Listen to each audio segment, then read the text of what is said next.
श्री मनीष रुचि पाटनी बेंगलोर, इन्होंने भी निर्माण निधि में अपना योगदान दिया है, जोरदार तालियों से उनका भी स्वागत करें। निर्माण सारथी के रूप में जुड़े हैं आज राजकुमार जैन खिमलासा मध्य प्रदेश, जोरदार तालियों से उनका भी स्वागत। और सूत्रधार के रूप में योगदान दिया है श्री लालचंदी जैन, श्रीमती सुशीला जैन उदयपुर राजस्थान, जोरदार तालियों से उनका भी स्वागत करेंगे।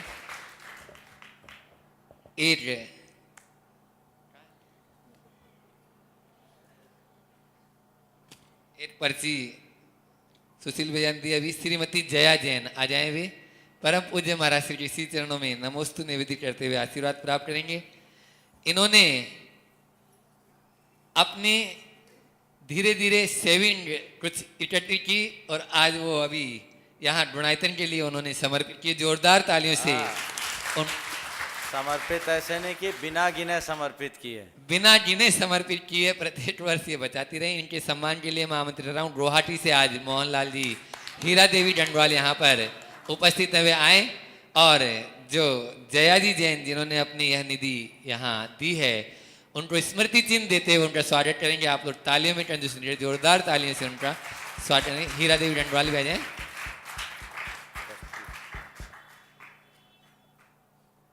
और अब चलते हैं शंका समाधान के इस सत्र की ओर। श्रीमती विनीता जैन, श्री राजीव जैन तैयार हैं। श्रीमती विनीता जैन कन्नौज और श्री राजीव जैन आगरा। पहला प्रश्न पूछ रहे हैं। जल्दी दो बार नहीं बोलना पड़े माता जी। चलो बोलो नहीं माइक से। नमोस्तु महाराज श्री।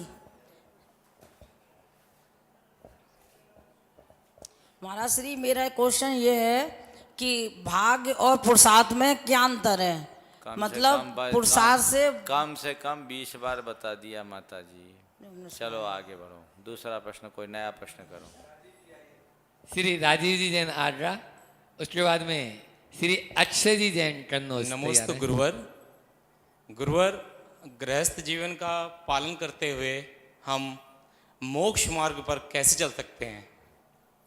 देखो, गृहस्थ धर्म का पालन करते हुए मोक्ष मार्ग पर कैसे चल सकते हैं आप पूछो, तो मैं कहता हूँ जो गृहस्थ धर्म का पालन करता है वो भी मोक्ष मार्गी होता है। गृहस्थ जीवन में मोक्ष मार्ग पर चलना चाहते हो तो गृहस्थ धर्म का पालन करो। गृहस्थ धर्म का पालन करने का मतलब क्या है? गृहस्थोचित कर्तव्यों का पालन करो, मिथ्यात्व को त्यागो, सम्यक से जुड़े रहो, देव शास्त्र गुरु के प्रति हृदय से समर्पित रहो, सम्यक दर्शन के 8 अंगों को अपने हृदय में धारण करो, सम्यक दर्शन को मलिन बनाने वाले कारकों से अपने आप को बचाओ, जितना बन सके संयम और अनासक्ति मूलक जीवन जीने का अभ्यास करो। एक गृहस्थ अपने जीवन को इसी तरीके से आगे बढ़ा सकता है। सामान्य व्यक्ति गृहस्थ बनता है और जो गृहस्थ धर्म का पालन करता है वो सदगृहस्थ बनता है। गृहस्थ संसार मार्गी होता है और सदगृहस्थ मोक्ष मार्गी। नमस्ते महाराज। श्री अक्षय जैन कन्नौज, उसके बाद में श्रीमती रुचि जैन कन्नौज तैयार है। नमस्ते गुरु। मेरी शंका ये है महाराज जी कि जो नित्य निगोद से जीव निकलते हैं 6 महीने में 608 जीव, अगर वो मोक्ष नहीं पा पाते हैं तो क्या वो फिर वापस नित्य निगोद में जाते हैं? नित्य निगोद से जो भी जीव निकलते हैं 2000 सागर काल का त्रस पर्याय का काल होता है, जिसे व्यवहार राशि का काल कहते हैं।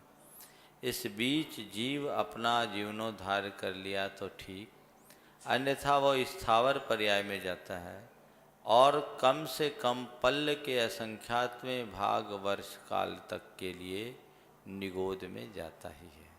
इसलिए दोबारा निगोद में न जाना पड़े, अगर ऐसा चाहते हो तो अभी से धर्म और संयम के रास्ते को अंगीकार कर लो, जिससे बेड़ा पार हो जाए। श्रीमती रुचि जैन, इनके साथ में श्री अतुल जी जैन भी आ जाएंगे, दोनों साथ में रहेंगे और प्रश्न भी पूछेंगे।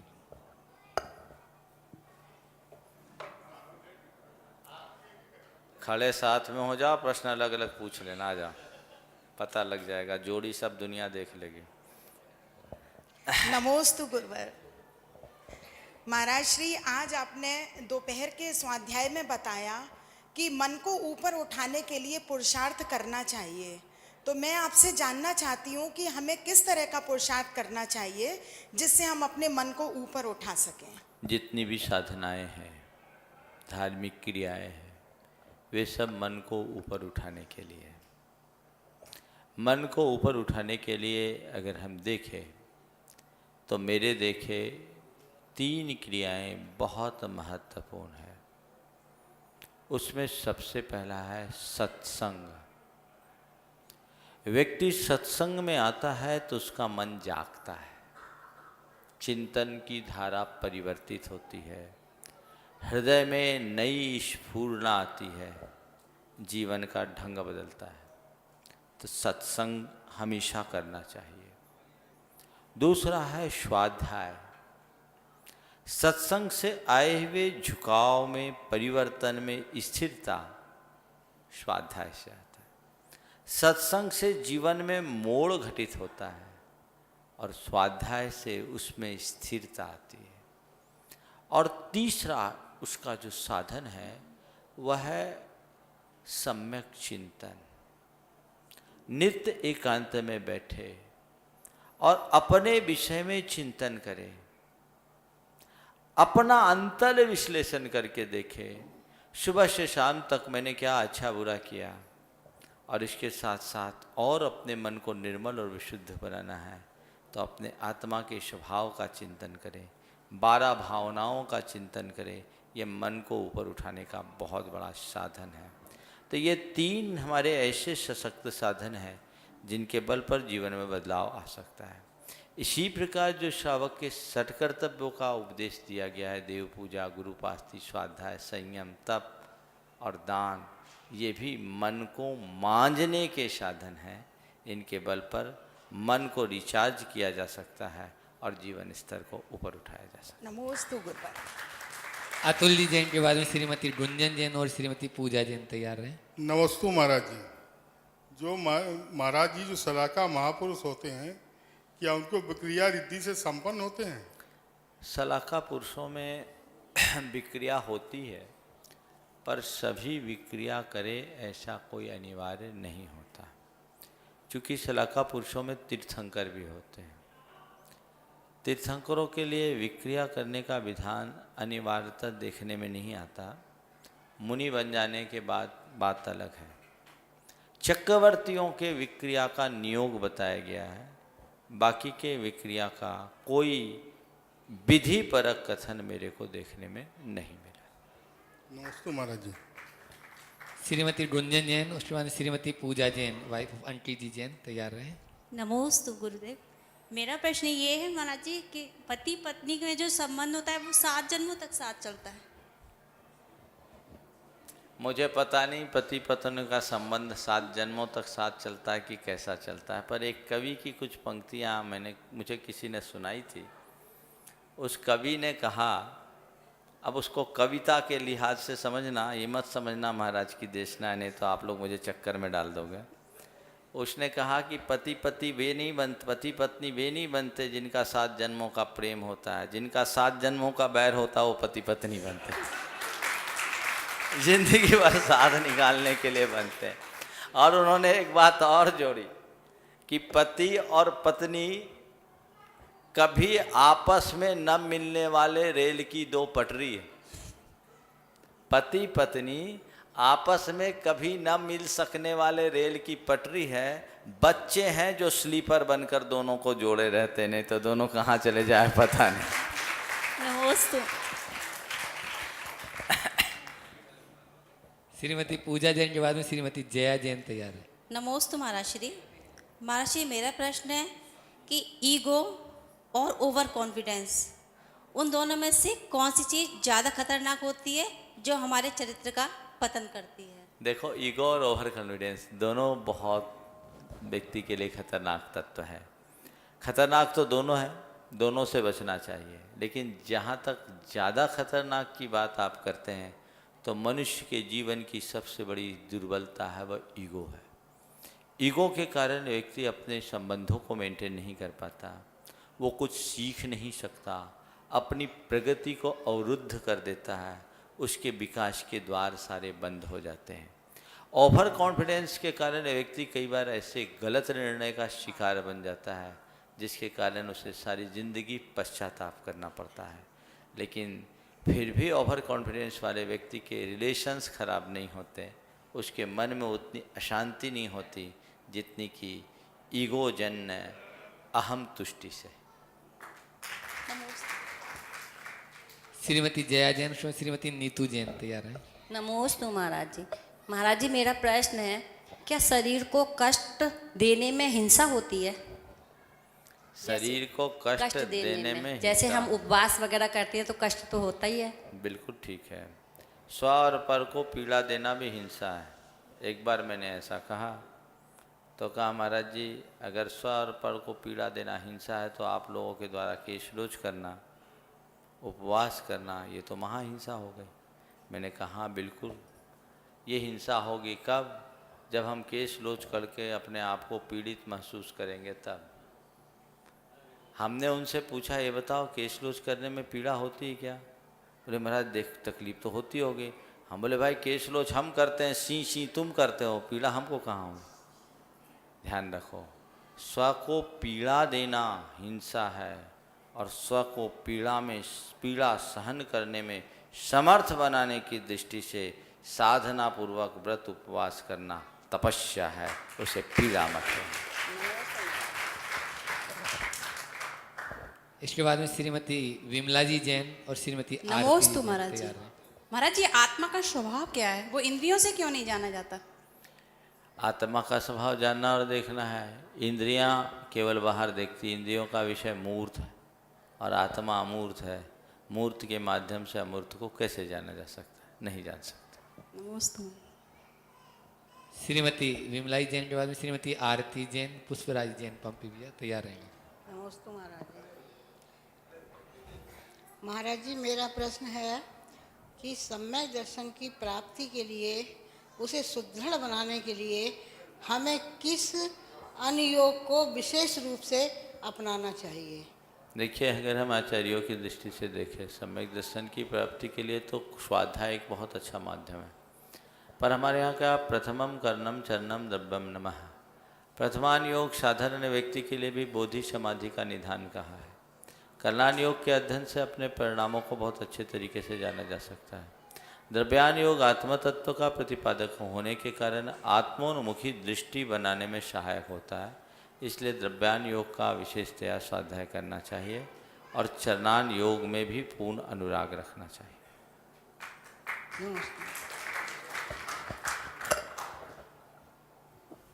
श्रीमती आरती जैन, पुष्पराजी जैन, एमपी भैया कन्नौज। नमोस्तु महाराज श्री।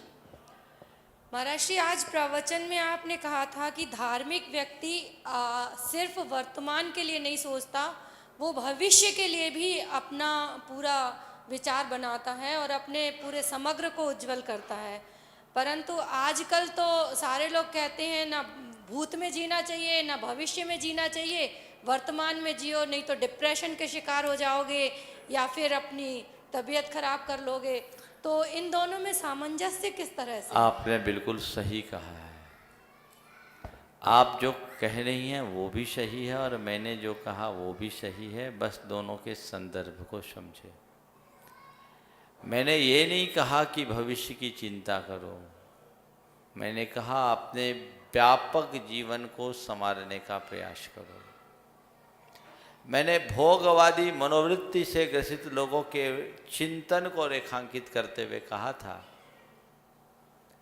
कि जिनका भोगवादी चिंतन होता है वह केवल दृश्य जीवन को ही सर्वस्व मानकर जो सामने दिख रहा है उसको देखते हैं, लेकिन जो आत्मदृष्टा होते हैं, जिनकी दृष्टि परमार्थोन्मुखी होती है, वे अपने समग्र जीवन को संवारने का प्रयास करते हैं।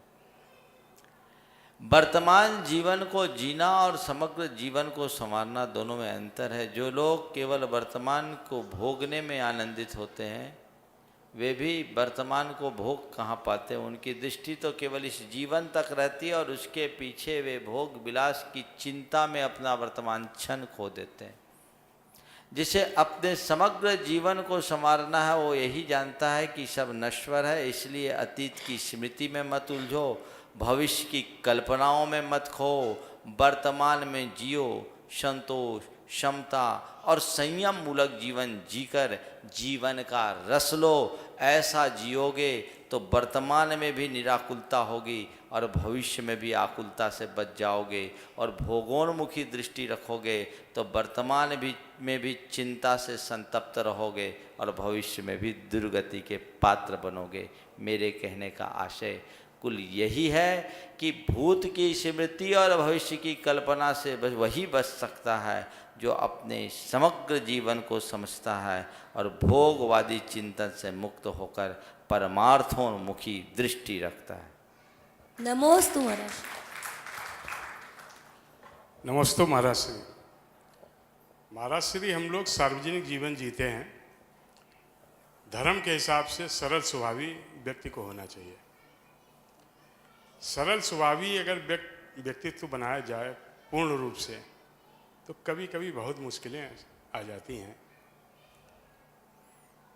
सार्वजनिक जीवन में कभी कभी आक्रामक रूप भी अपनाना पड़ता है, तो क्या वो हिंसा होती है क्या महाराज? देखिए, 4 रूप है, बाहर से सरल, भीतर से सरल, भीतर से सरल, बाहर से कठोर, बाहर से कठोर, भीतर से बाहर से सरल, भीतर से सरल, भीतर से सरल, बाहर से कठोर, बाहर से सरल, भीतर से कठोर, और भीतर बाहर दोनों से कठोर। यहाँ तीसरी बात बिल्कुल जीवन के लिए उपयोगी नहीं, वो अधर्म है। दूसरी बात भी, जो बाहर से सरल है, बाहर से कठोर है, बाहर से सरल है और भीतर से कठोर है, वो भी धर्म की दृष्टि से उपयोगी नहीं। धर्म क्षेत्र में 2 तरीके का जीवन जीने की बात कही गई। हो सके तो बाहर भीतर सरल बनो, लेकिन व्यवहारिक जीवन में यदि कभी तुम किसी समस्या से ग्रसित हो तो उस जगह कुछ पल के लिए बाहर से कठोर बन सकते हो और भीतर के सरलता को अच्छा रखना चाहिए। व्यक्ति चाहे कितना भी कटु व्यवहार क्यों न करे, यदि उसके अभिप्राय में सत्यता और सरलता है तो वो कटु व्यवहार भी सरल व्यवहार की श्रेणी में आता है। और व्यक्ति चाहे कितना भी सरल दिखे, यदि उसके अभिप्राय में छल है तो परमार्थ की दृष्टि में वो छलिया कहलाता है। हमारे आचार्यों ने लिखा है कि गुरु भी कई बार शिष्य के साथ कठोर व्यवहार करते हैं। शिष्य के जीवन को बदलने के लिए उसे ताड़ना देते हैं, उसकी निर्भर्त्सना करते हैं, उसकी डांट फटकार लगाते हैं। उसके पीछे उद्देश्य क्या होता है? उसके पीछे उनका उद्देश्य ये नहीं रहता कि वो शिष्य को प्रताड़ित करे। उनका उद्देश्य यही होता है कि किसी तरीके से उसकी बुद्धि हित में अनुबंधित हो जाए, वो हितोन्मुखी हो जाए, अपने जीवन के हित को समझ सके।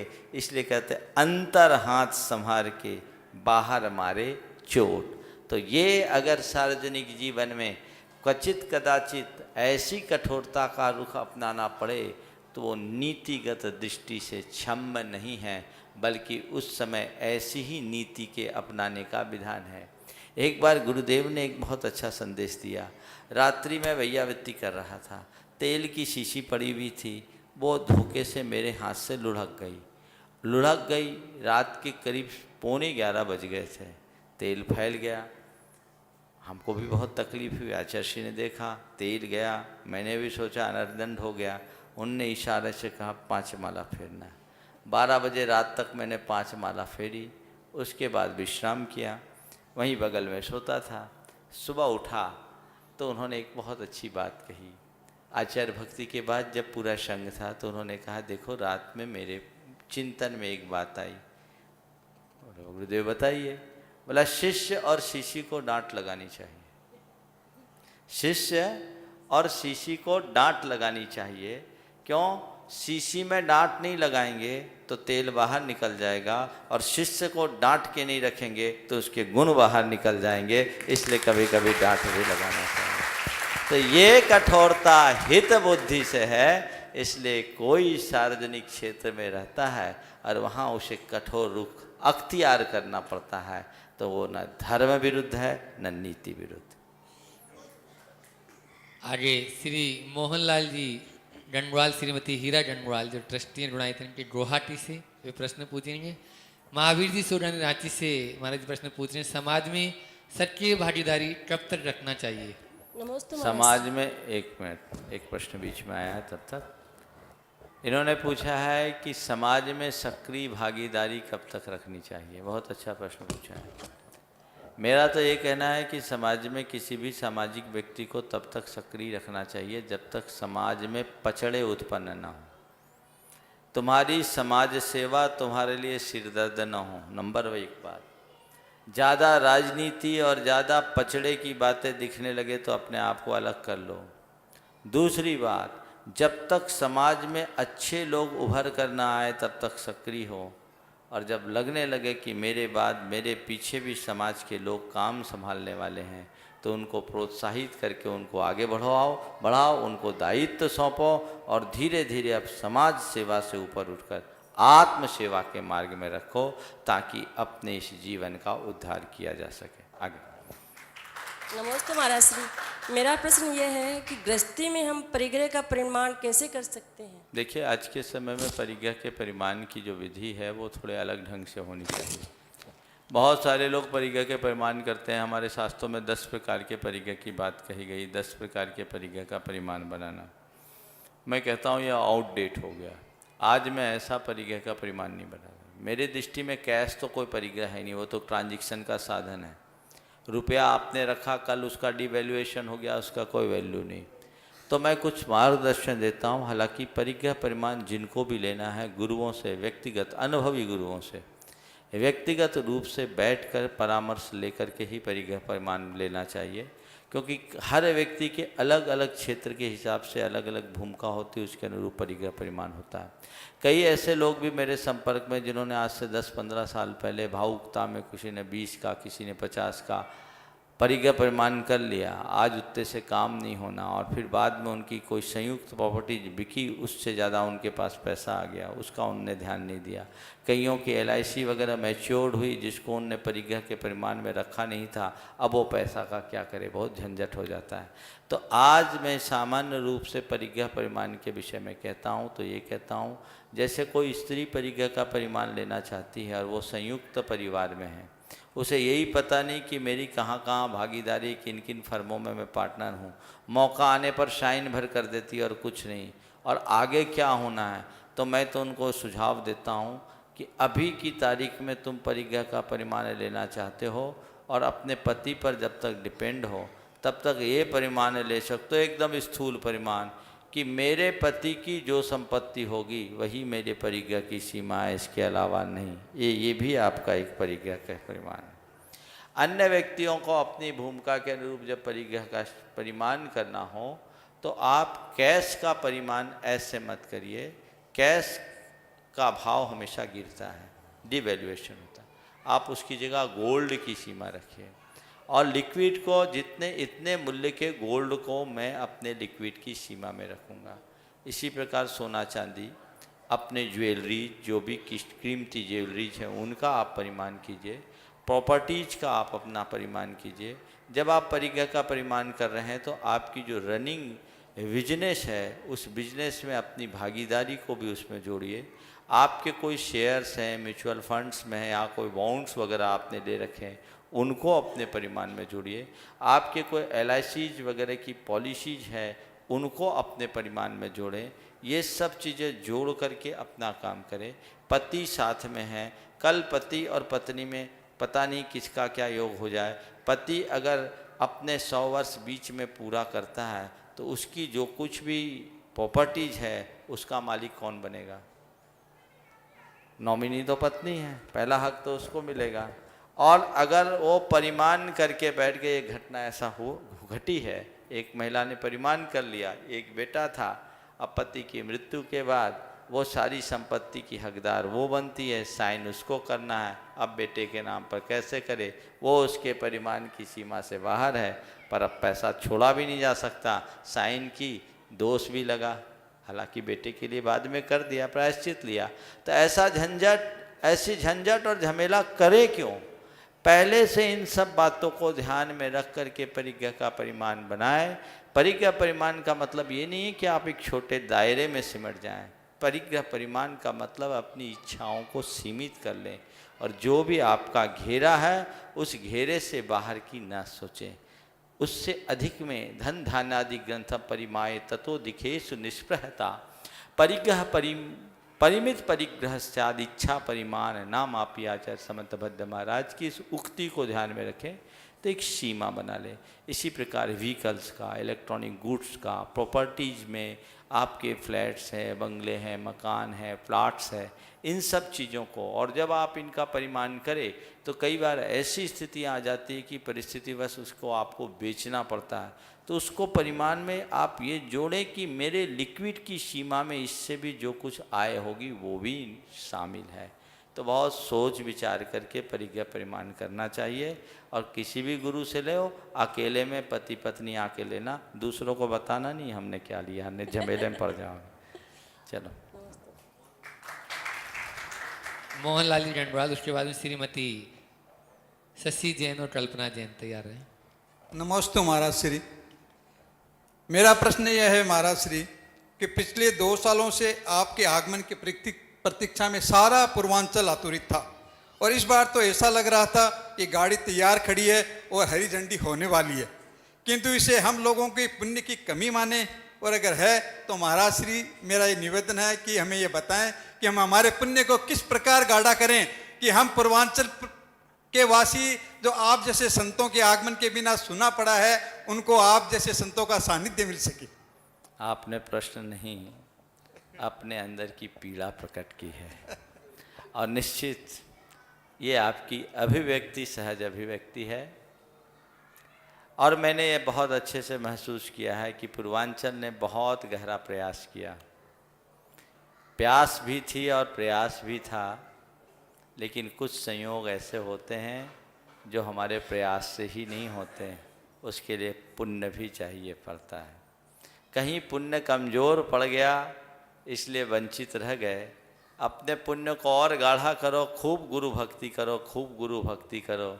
हम तो ये मानते हैं देर है अंधेर नहीं, मिलेगा तो छप्पर फाड़ करके मिलेगा, इसको सोचो। दूसरी बात, पूर्वांचल वालों की इस पीड़ा को देखते हुए मैं उन लोगों को कहता हूँ, खासकर इस उत्तरांचल के क्षेत्रों के लिए, के लोगों के लिए जिनकी कभी कल्पना भी नहीं थी कि इस तरफ बिहार होगा, ये समझ लो तुम्हारे पास तो कहते हैं ना कि अयाचित सब कुछ प्राप्त हो गया है, तो इसका लाभ लो।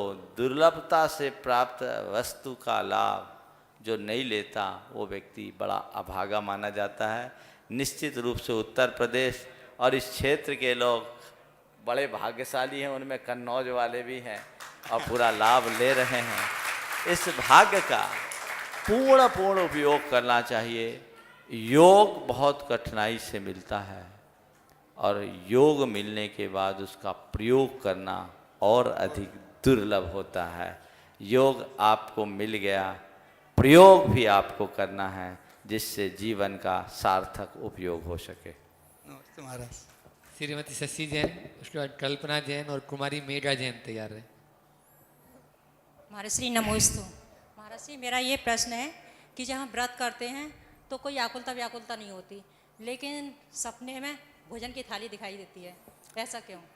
व्रत करते हैं तो आकुलता व्याकुलता नहीं होती, सपने में भोजन की थाली दिखाई देती। क्या देखती हैं कि मैंने व्रत में भोजन कर लिया, ऐसा तो नहीं दिखता है।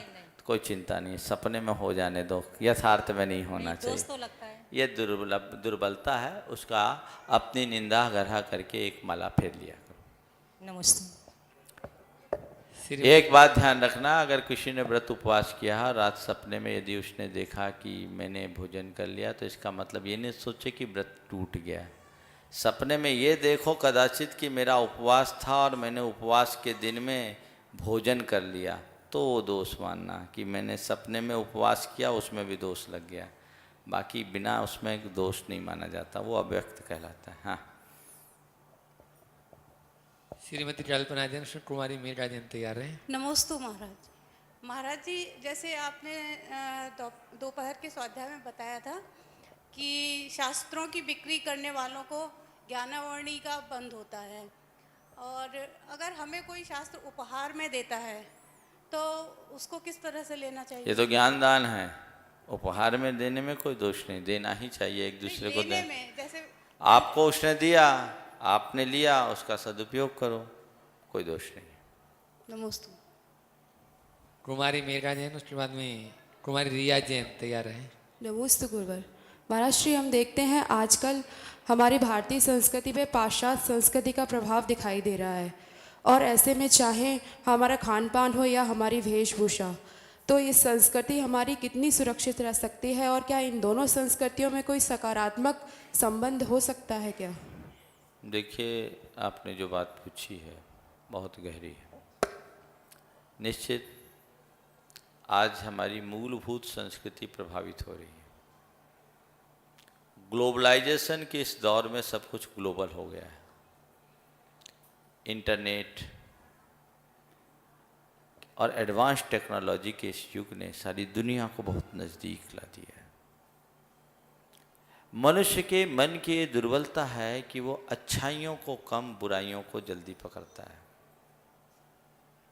मैं ये नहीं कहता कि भारत में जो चीज़ें हैं सब अच्छी है और पश्चिम में जो चीज़ें हैं सब बुरी है। भारत में भी कुछ बुराइयां हैं और पश्चिम में भी कुछ अच्छाइयां हैं।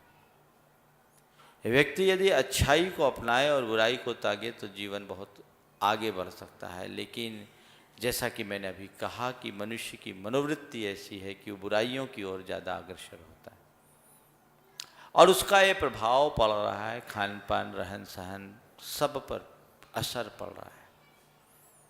मेरी धारणा यह है कि युग के अनुरूप यदि व्यक्ति के जीवन में कोई बदलाव आ जाए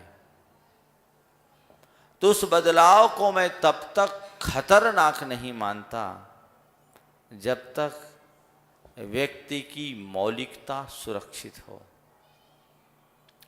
दो प्रकार के मूल्य होते हैं, एक सामयिक मूल्य और एक शाश्वत मूल्य।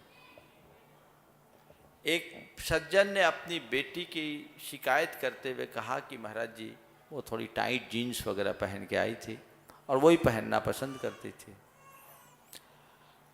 पिताजी ने शिकायत की कि महाराज जी, इससे कहो कि थोड़ा ढंग के कपड़े पहने, ढीले कपड़े पहने। लड़की दिल्ली से पढ़कर आई थी, दिल्ली यूनिवर्सिटी से उसने मास्टर्स की डिग्री ली। लड़की बहुत खुले विचारों की थी। अपने पिता के सामने उसने मुझसे कहा, जैसे ही पिताजी ने कहा कि महाराज जी इससे कहे कि थोड़ा ढीले कपड़े पहना करे, उसने क्या कहा, महाराज जी महाभारत युग से अच्छे कपड़े हैं। मैं एकदम सुन के रह गया कि ये क्या बोल रही है। फिर मैंने एक बात कही कि देखो, सामयिक मूल्य हमेशा बदलते रहते हैं समय के अनुरूप, लेकिन शाश्वत मूल्य हमेशा सुरक्षित रहने चाहिए।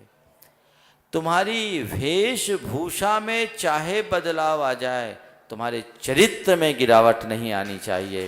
ये तुम्हारे जीवन की मूलभूत निधि है। चरित्र सुरक्षित है तभी तक हमारी संस्कृति सुरक्षित है। हमारी संस्कृति हमारे चरित्र की निर्माती है। लेकिन मुश्किल ये है कि आज चरित्र में गिरावट आ रही है, सोच में बदलाव आ गया।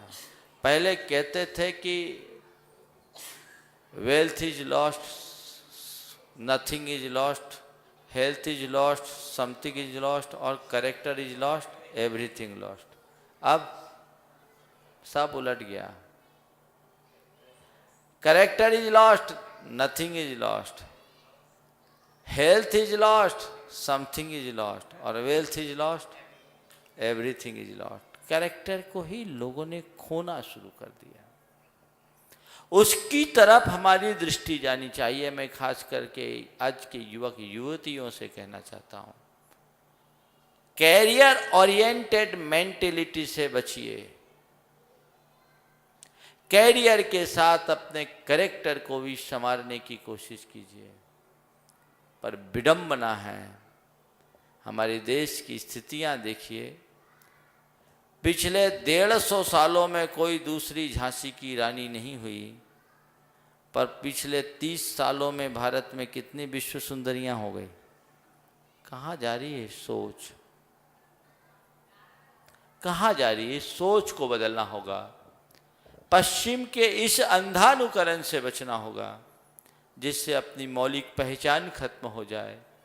जीवन की जो शाश्वत जीवन के मूल्य है वो नष्ट भ्रष्ट हो जाए तो व्यक्ति कहीं का नहीं रहेगा। हम सब कुछ करें, अपनी मौलिक पहचान को कायम रखें, जीवन में कभी विफलता नहीं होगी। रिया जैन, उसके बाद में श्रीमती निशा जैन और श्रीमती शालिनी जैन तैयार हैं। नमस्ते महाराज जी, मेरा प्रश्न ये है कि जब हम मंदिर में दीपक जलाते हैं तो उससे जीवों की हिंसा होती है कि नहीं? दीपक जला के छोड़ दोगे, जीव मरेंगे तो जीव की हिंसा होगी। इसलिए मंदिर में उतना ही दीपक जलाओ जितने में तुम्हारी आरती हो जाए और तुम्हारा काम हो जाए। आगे श्रीमती पूजा जैन, वाइफ ऑफ पारस जैन। थोड़ा सिरजोता करेंगे, जो नाम बोल दिए हैं थोड़ा सा पहले से अलर्ट रहे, तब तक ऑनलाइन पूछ लो। कामिनी जैन खुरई से पूछ रही है, क्या सिर्फ तीर्थंकर की माता को ही 16 स्वप्न आते हैं? 16 स्वप्न तो केवल तीर्थंकर की माता जी सुनो, इधर भी देखा करो। तीर्थंकर 16 स्वप्न जो होते हैं वो केवल तीर्थंकर की माता के ही आते हैं, बाकी को नहीं आते। अनेक स्वप्न आ सकते हैं लेकिन 16 केवल तीर्थंकर की माता को आते हैं। बोलिए। नमस्ते महाराज जी। महाराज जी, मेरा प्रश्न है कि सिकेर जी की जो 3 वंदना पूरी की जाती हैं उससे क्या लाभ मिलता है? 3 वंदना पूरी करते हैं, पूरी जो टोकों की जो 3 वंदना होती हैं, 3 वंदना की जाती हैं पूरे शिखर की। हाँ, पूरे शिखर जी की 3 बार वंदना करने का लाभ क्या होता है? हाँ। ये पूछना चाह रहे हैं। जो शिखर जी की 3 वंदना भाव से कर लेता है वो 3 लोग के शिखर पर जाने की योग्यता प्राप्त कर लेता है। नमस्ते। श्रीमती पूजा जैन, सम्यक जैन तैयार रहे। नमस्ते महाराज जी, मेरा प्रश्न ये है कि कहते हैं कि भगवान की भक्ति निष्काम करनी चाहिए, पर हम लोग ऐसा नहीं कर पाते हैं, ऐसा क्यों? अब यही है कि हम लोग कमज़ोर हैं, अभी पूरे भक्त नहीं बने हैं। भक्त होने के साथ साथ विभक्त भी हो जाते हैं। भगवान से जितना लगाव है उससे ज़्यादा दुनियादारी से लगाव है। जब तक व्यक्ति के भीतर से जगत के संबंधों के प्रति लगाव नहीं छूटता तब तक सच्ची भक्ति नहीं होती। सुनिए, भक्ति क्या है, भक्ति कैसी होनी चाहिए और वो क्यों नहीं होती। 3 सूक्त बता रहा हूँ। यथार्थ में भक्ति भगवान के प्रति एक आंतरिक लगाव जुड़ाव है। भक्ति परम प्रेम रूपा अमृत रूपा च, परम प्रेम स्वरूप है, अमृत स्वरूप है, जिसमें केवल एक समर्पण, रिटर्न की कोई चाह नहीं। और फिर तस्मिन अनन्यता तद विरोधीषु उदासीनता च, भगवान के प्रति अनन्य हो जाना और उनके विरोधी के प्रति उदासीन हो जाना, ये भक्ति का दूसरा लक्षण है। और अनन्यता क्या है? अन्याश्रयानाम त्यागो अनन्यता, भगवान के अलावा अन्य आश्रयों के परित्याग का नाम अनन्यता है। पर अन्य के आश्रय को जब तक छोड़ नहीं पाते तब तक भगवान के पास जाते हैं, भक्ति का नाटक ज़्यादा करते हैं, भक्ति नहीं कर पाते। कबीरदास ने बड़े खरे शब्दों में लिखा, जब लग नाता जगत का तब लो भक्ति न होय, और नाता छोड़े हरि भजे भक्त कहावे सोहे। सम्यक जैन। नमस्ते महाराज श्री। महाराज, मेरा प्रश्न यह है महाराज श्री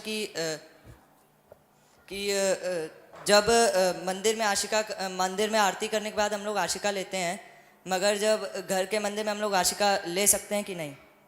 देखो, मंदिर में आरती करने के बाद जो आशिका ली जाती है, इस आशिका को लेने का कोई शास्त्रीय विधान नहीं देखा मैं। भगवान की आरती उतारी, फिर आशिका ली, ये एक भावनात्मक जुड़ाव दिखता है। अब एक दिन मैंने चिंतन किया कि आखिर ऐसा क्यों किया जाता है। तो मेरे मन में आया कि भगवान की जब आरती या किसी इष्ट की आरती उतारी जाती है, तो उस आरती से वहाँ की सारी पॉजिटिव वेव जो उसमें आ जाती है, और वो आशिका लेते हैं तो और कुछ नहीं लेते, वहाँ की पॉजिटिव ऊर्जा को अपने माथे पे लगाते हैं, जिससे हमारे सोच, हमारी चिंतन की धारा परिवर्तित हो। अब इसी को लेकर के एक बार आशिका ले लिया तो दोबारा भगवान से उसकी आरती नहीं करे, इसके पीछे धारणा यह है कि हमने उसका आभोग कर लिया, उसका उपयोग कर लिया, इसलिए नहीं करते। पर इनका कोई शास्त्रीय विधान नहीं है, ये भक्ति का एक अंग है, और ऐसा करने में कोई हानि भी नहीं, क्योंकि इसमें कोई दोष नहीं। श्री मनोज जी, अमिता जी जैन, मंटू भैया चले आएंगे।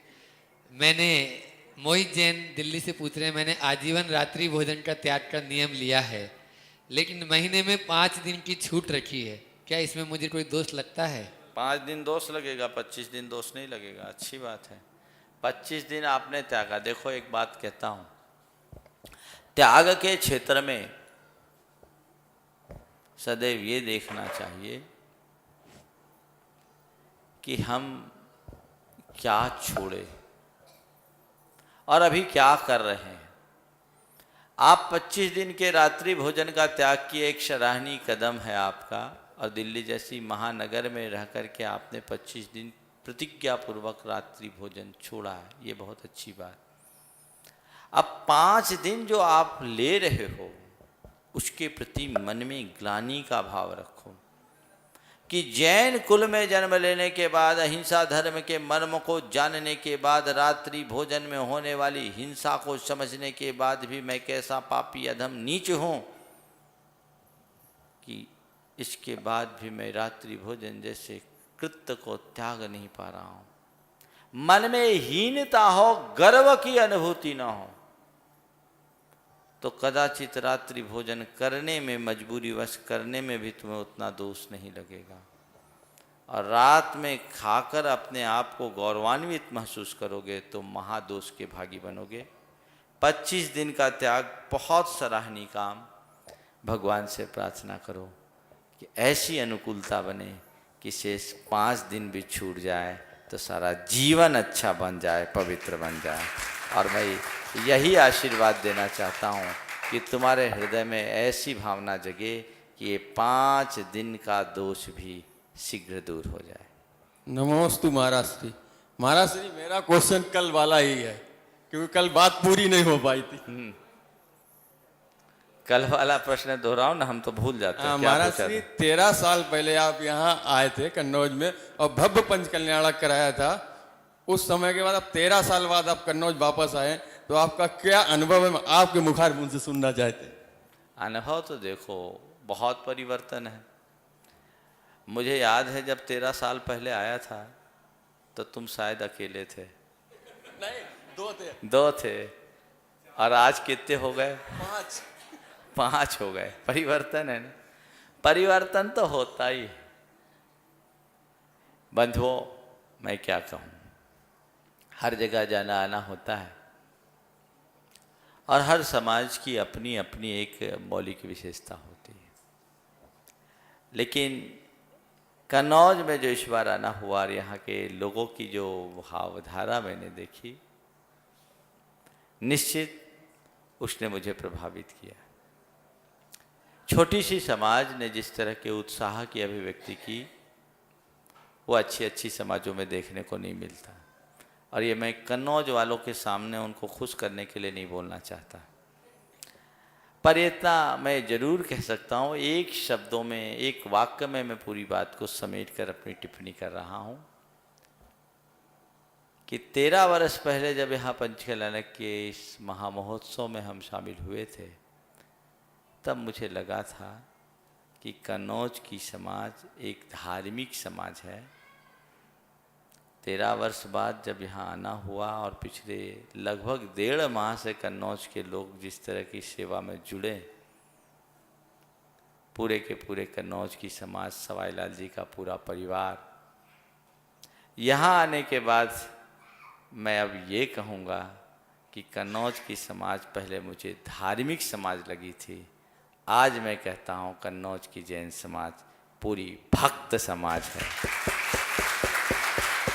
पर मैं ये कहना चाहता हूँ, भक्त बने रहो, विभक्त मत होना और अपने जीवन को इसी तरह आगे बढ़ाना। कन्नौज वो नगरी है जहाँ की नालियों से भी सुगंध आती है। आज सुबह मैं जब जा रहा था, मेरे साथ विराट सागर जी पहली बार कन्नौज आए, चर्चा में कहा कि यहाँ नालियों में सुगंध है। बोले यही तो यहाँ की विशेषता है। तो जहाँ की नालियों में सुगंध है वहाँ कोई दुर्गंध बचनी ही नहीं चाहिए।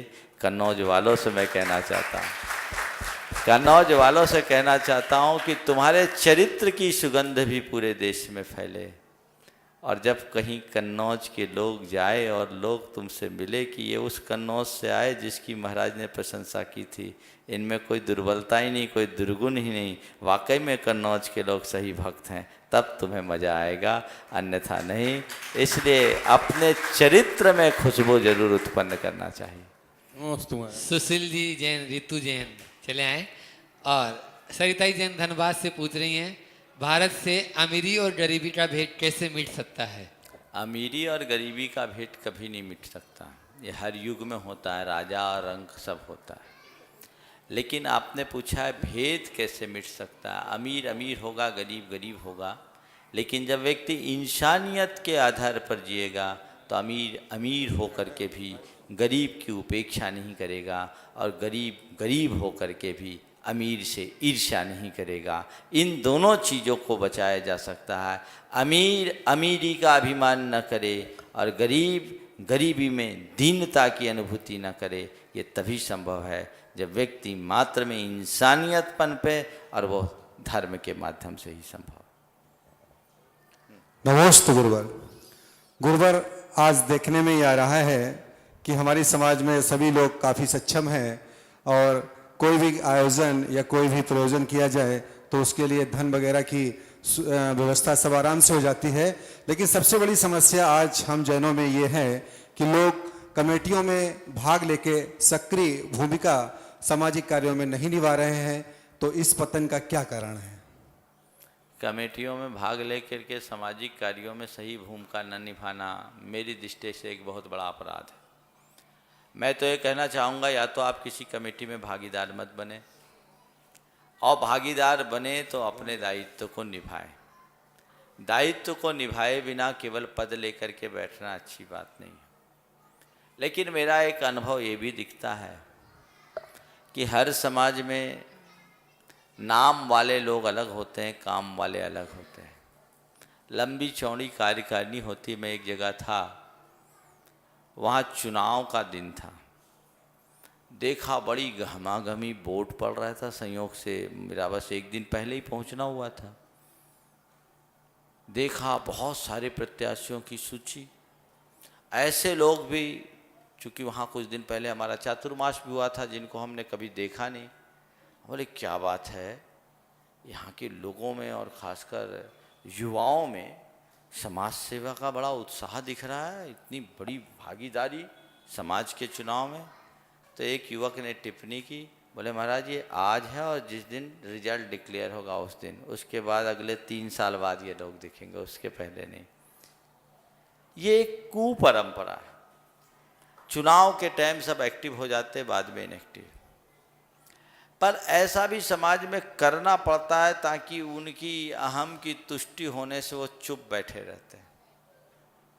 मैं पॉजिटिव दृष्टि से ये कहता हूँ कि एक जगह अगर 10 लोग हैं और कमेटी में 10 लोग में 2 ही व्यक्ति एक्टिव हैं, 8 व्यक्ति इनएक्टिव हैं, तो भी मैं बुरा नहीं मानता अगर वो 2 आदमी को काम करने में रुकावट न डाले। तो सहयोग देना बहुत अच्छी बात है, और अगर सहयोग न दे सको तो एक ही प्रण लो, असहयोग न करेंगे।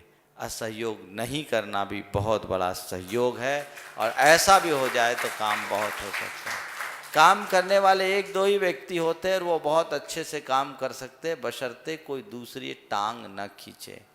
मैं सब लोगों से कहना चाहता हूँ, धर्म के कार्य में, समाज के कार्य में यदि तुम्हें कोई अवसर मिले अच्छे से करो, और यदि कोई दूसरा करता है तो उसमें सहयोगी बनो, विरोधी मत बनो। उसमें किसी प्रकार का असहयोग मत करो। जितना बने उसकी अनुमोदना करो, अनुमोदक बनो, पर अवरोधक कभी मत बनो। ये जीवन के पतन का कारण बनेगा। नमस्ते गुरु।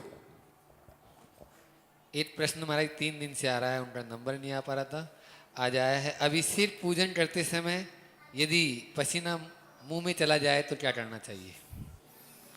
अभिषेक पूजन करते समय मुंह में पसीना चले जाए तो भैया थोड़ा सावधानी से अभिषेक पूजन करना चाहिए। पसीने को समय समय पर पोंछना चाहिए, हाथ वगैरह धोना चाहिए, और इतने पसीने भरी स्थिति में अभिषेक करना ठीक नहीं, थोड़ी व्यवस्थित होकर करना चाहिए, बाद में उसका प्रायश्चित लेना चाहिए। ये ठीक नहीं है, और उन वस्त्रों को बदल करके ही फिर दोबारा अभिषेक करना चाहिए। मीना जैन जबलपुर से पूछ रही है, 3 साल की बच्ची का सूतक कितने दिन का माना जाएगा? 3 साल के बच्ची के मरण का सूतक, मरण का है ना? हाँ, 3 साल के बच्ची का मरण का सूतक संभवतः 3 दिन है। देख के बताऊंगा, पूरा याद है, 3 ही दिन होगा। ऐसा कुछ जगह तो बच्चियों का सूतक में और कमी बताई है। सुशीला पांड्या गिरिडीह से पूछ रही, 64 रिद्धि मंत्र के अर्घ्य क्या नित्य चढ़ा सकते हैं? कोई दोष नहीं, चढ़ा सकते हैं। रिद्धिधारी मुनियों की वंदना है। आप लोग नित्य प्रकंपात भूतकेव लौहा पढ़ते हैं, वो भी उन्हीं की वंदना है। शुभम जैन जबलपुर से पूछ रहे हैं, महाराज श्री जब आपके नाखून बड़े हो जाते हैं तो आप क्या करते हैं? आप लोग नाखून को हाथ से भी काट लेते हैं, घिस भी लेते हैं, कई उपाय हैं, किसी भी तरीके से उसको ठीक कर लेते हैं। हो गया? और सभी श्रोताओं की ओर से एक मिनट बाकी, और पूछो एक प्रश्न। अजय जैन अलीगढ़ से पूछ रहे, महाराज श्री यदि रात्रि भोजन जैन धर्म में निषिद्ध है तो फिर फलाहार के नाम पर उसकी अवहेलना क्यों होती है? जो फलाहार करते हैं उनको सोचो, फलाहार को फुलहार बना देते हैं, वो गलत बात है। फलाहार तो तब जब आप दिन में भोजन नहीं कर पाओ और बहुत आकुलता हो जाए, तब दिन में भोजन भी करो, रात में फलाहार भी करो, ये तो डबल अपराध है। इससे बचना चाहिए। समय आज हो रहा है, इसलिए अधिक विस्तार पर इसकी चर्चा नहीं कर रहा हूँ। आज के शंका समाधान को परम पूज्य गुरुदेव के चरणों में नमन अर्पित करते हुए मैं यहीं पर विराम दे रहा हूँ। बोलिए परम पूज्य आचार्य गुरुवर श्री विद्यासागर जी की जय। बोले परम पूज्य मुनि श्री प्रमाण सागर जी महाराज की जय। सभी की ओर से महाराज श्री के श्री चरणों में नमोस्तु महाराज जी, नमोस्तु महाराज।